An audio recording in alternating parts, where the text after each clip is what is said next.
राधे राधे। हरे कृष्णा। सनातन धर्म में एकादशी व्रत को अत्यंत पुण्यदायी और कल्याणकारी माना जाता है।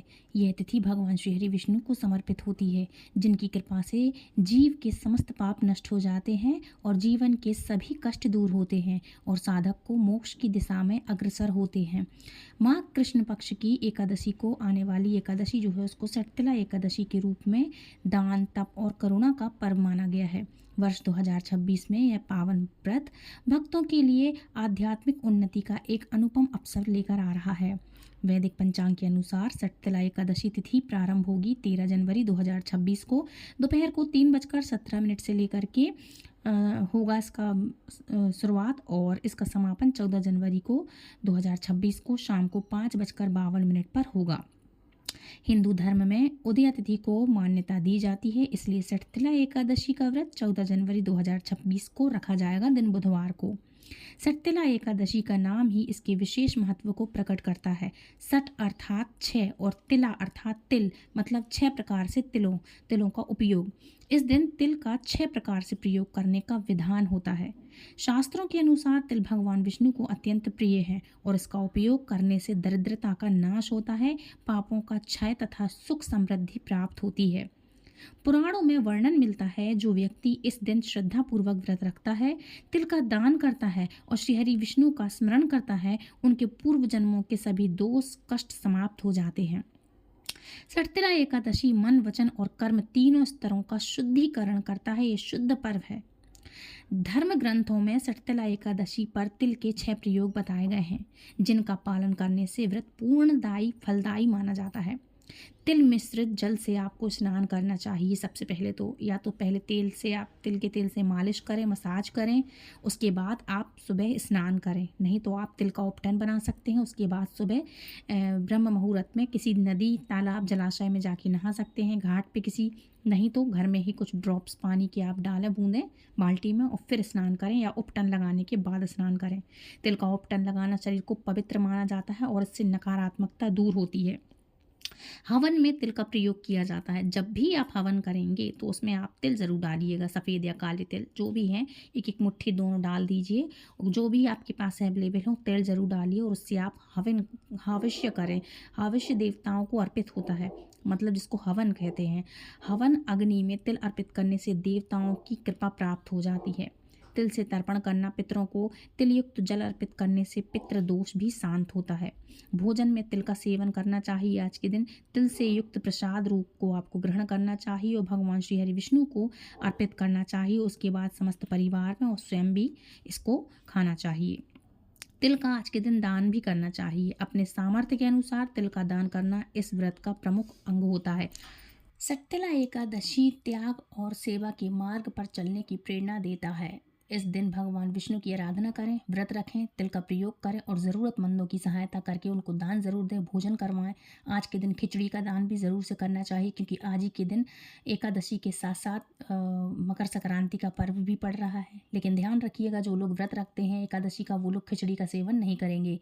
इनफैक्ट एक दिन पहले भी आपको चावल या चावल से बनी हुई किसी भी वस्तु का आपको त्याग करना चाहिए, निषेध होता है ये।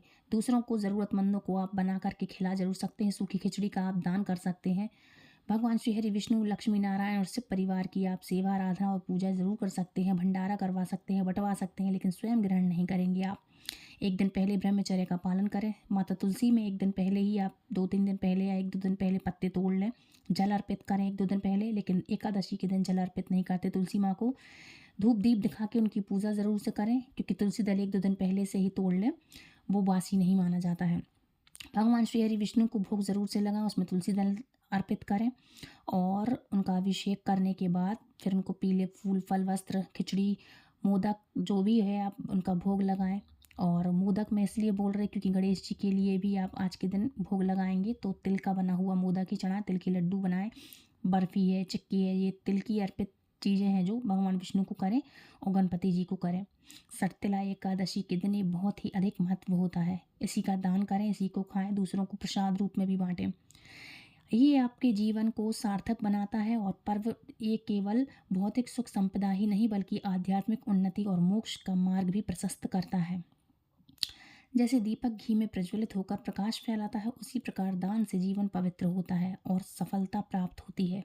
इस शट्तला एकादशी पर दान और धर्म के प्रकाश से अपने जीवन को अलौकिक करें। अच्छा, अब बात करते हैं शट्तला एकादशी के पारण का समय। तो पंचांग के अनुसार माघ मास के कृष्ण पक्ष में पड़ने वाली एकादशी 13 जनवरी 2026 को दोपहर को 3:17 से प्रारंभ होकर के अगले दिन 14 जनवरी 2026 को सायंकाल ये जो है 5:52 तक रहेगी। वहीं इस व्रत का पारण 15 जनवरी 2026 को प्रातःकाल 7:15 से लेकर के 9:21 तक होगा। तो इस समय आप अपने व्रत का पारण कर सकते हैं, मतलब आप अपना व्रत खोल सकते हैं।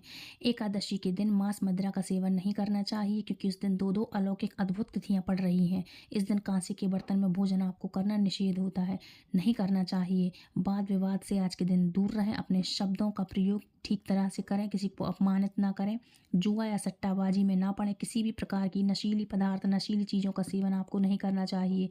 व्रत में नमक तेल व अन्न का सेवन नहीं करना चाहिए। नमक मतलब हमारा जो टाटा सॉल्ट होता है, मतलब नमक नहीं खाते हैं, अन्न अनाज नहीं खाते हैं, व्रत रखना चाहिए। इस तरह से आपको व्रत रखना चाहिए। फलाहार खिचड़ी ये चीज़ें आप खा सकते हैं, और घर में जो फल फ्रूट्स हैं वो खा सकते हैं। ध्यान रखिए बाहर के जूस इत्यादि आप ना लें, है ना।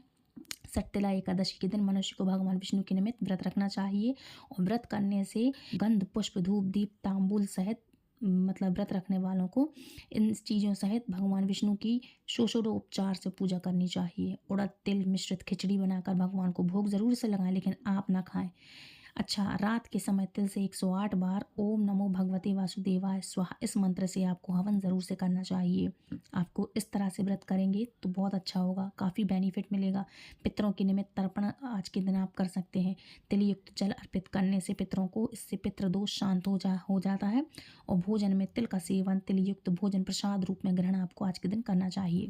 अच्छा, एक बात और याद रखिएगा, मैंने आपको खिचड़ी का सेवन करने बोला है, तो खिचड़ी चावल वाली नहीं, साबूदाना की खिचड़ी बनाकर आप खा सकते हैं। कुट्टू सिंगाड़े का आटा खा सकते हैं, फल फ्रूट्स वगैरह घर के ले सकते हैं, समा के चावल आप खा सकते हैं। ध्यान रखिए मैंने इस चीज़ के बारे में बात की है, ना कि चावल की खिचड़ी के बारे में। ये आप अर्पित कर सकते हैं और भंडारा करा सकते हैं। तो फ्रेंड्स, ये थी आज की वीडियो। आई होप आज का वीडियो आपको पसंद आया होगा। वीडियो पसंद आया तो प्लीज़ वीडियो को लाइक शेयर कमेंट करें। चैनल सब्सक्राइब ज़रूर से करिएगा, इसके कोई पैसे नहीं लगते, बिल्कुल फ्री ऑफ कॉस्ट है। आज के दिन दान क्या करना चाहिए, तो देखो कपड़ों का दान, कंबल का दान, तिल गुड़ का दान आज के दिन ज़रूर से करना चाहिए। एकादशी के दिन खास करके कपड़ों का दान करें, गर्म कपड़ों का कंबल का दान करना ये शुभ माना जाता है।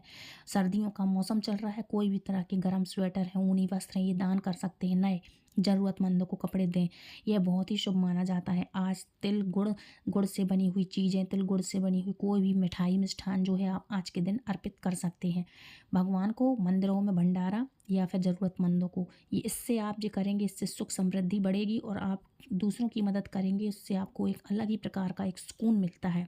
तो वो सब करके देखिएगा, आपको बहुत ही सुकून और आराम मिलेगा आज के दिन। ठीक है, तो फ्रेंड्स ये आज का वीडियो है, दूसरों को शेयर ज़रूर करिएगा ताकि दूसरे लोग भी इन सब चीज़ों को जान सकें, छोटे छोटे बेनिफिट हैं ये उठा सकें। तो please like share and subscribe. Hare Krishna, Hari बोल।